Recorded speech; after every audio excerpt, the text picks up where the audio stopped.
When I started in the restaurant business, I had a passion for great food. I also had a lot to learn. Menus, food costs, equipment. I had enough to do without figuring out how credit card interchange rates worked. Well, the good news is it's not that complex. Interchange is the fee that we pay every time we process a credit card or debit transaction. It's a cost of doing business, usually around 2% of the transaction price. Periodically during the year, Visa and MasterCard evaluate their processes, regulations, and fees, and announce rate changes and new fees.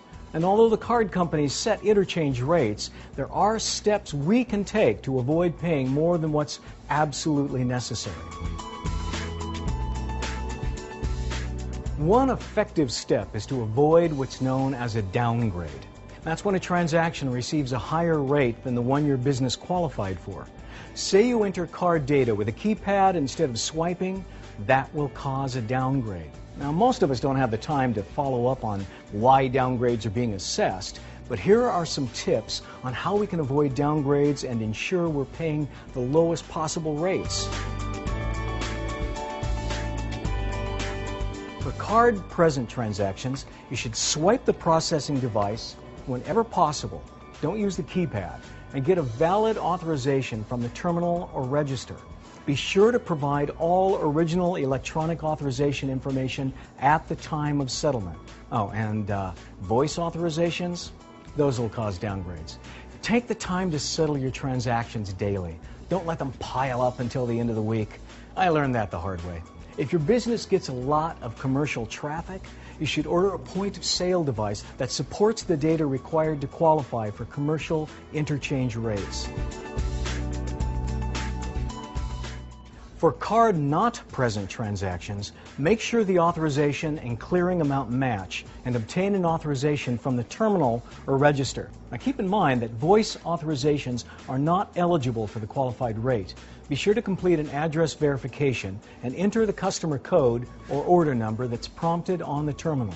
To receive the interchange qualification and be prompted for the customer code, you'll have to use a terminal that supports card-not-present transactions. And remember, the transaction date must be within 7 days of the authorization date. Be sure to train your employees on the basics in avoiding downgrades. It's also a good idea to take a few minutes each week to observe cashiers, monitor transactions, check equipment, and consider any other actions you can take to avoid downgrades. And by carefully reviewing your merchant processing statements, you'll be in a much better position to take advantage of opportunities to cut interchange costs. So that's how you avoid downgrades and the rate increases that come with them. But how do you get the lowest possible rate in the first place? Start with your credit card processor and the acquiring bank. When you open your merchant account with your bank, the processor determines which rate category is most favorable to you. Rates vary according to the business type, and the processor will make sure that you're placed in the right category at the lowest rate. And at least once a year, you and your processor should review your interchange rate structure to make sure you're still getting the best deal. And finally, always take a close look at the interchange section of your monthly statement. Well, I gotta run. Someone has to cook all these specials, you know.